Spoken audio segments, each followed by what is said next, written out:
ஏமாம்மா இந்த மத கலவரம்ன்றாங்களே அப்படின்னா என்ன மாமா? ஒருத்தன் தப்பாக நினச்சிக்காதீங்க மகளிர், ஒரு விலை மாதவியின் வீட்டுக்கு ஒருத்தன் போகிறான். போகும்போது அங்கே அந்த அம்மா கேட்குது, நீ பார்த்து நீங்கள் சைவமா வைணவமா அப்படின்னு கேட்குது. அவனுக்கு ஒன்றும் புரியல. அவன் பணம் எவ்வளோ 5 கொடு 10 கொடுன்னு கேட்டான்னா ரைட்டு. என்னடா இங்கே வந்திருக்கிறோம் நாம ஒரு விலை மாத வீட்டுக்கு, நம்மளை சைவமா வைணவமான்னு கேட்குறாங்க அப்படின்னு கேட்டான். அந்த அம்மா சொல்லிச்சான், என்னம்மா ஒன்றும் புரியலையே அப்படின்ட்டான்.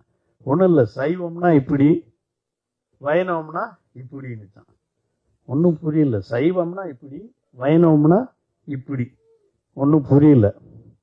என்னவா சொல்கிற, இதுன்னா அது தெய்வம் விபூதி இது தானே, அதில் என்ன இருக்குது அப்படின்னா, இல்லை சைவம்னா படுத்துக்கிறது,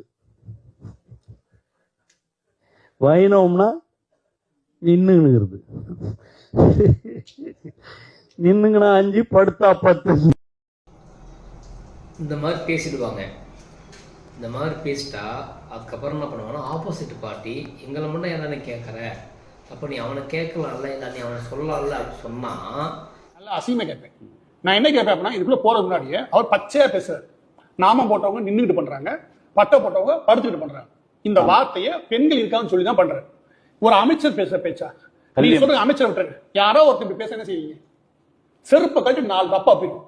அமைச்சர்னா அது பேசலாமா? இதே இது எவ்வளோ ஒருத்தர் பேச நானும் சொல்லுவேன், கலட்டி 4 அப்பா விட்டுருக்கேன். இதே இது நீ வேற மதத்தை பற்றி பேசுறியா? புல்லா போட்டவங்களாம் அப்படி சிலுவை ஏன் நிற்குது தெரியுமா? இப்படி பேசுறியா? யாராவது கேள்வி கேட்டாங்கன்னா அதை வச்சு அரசியல் ஆடுவாங்க. இப்படி தான் தமிழ்நாட்டில் ஒவ்வொரு முறையும் மத கலவரத்தையும் சாதி கலவரத்தையும் இந்த திமுக செய்யும் செஞ்சுட்டு பழைய மற்றொரு மேலே போடும்.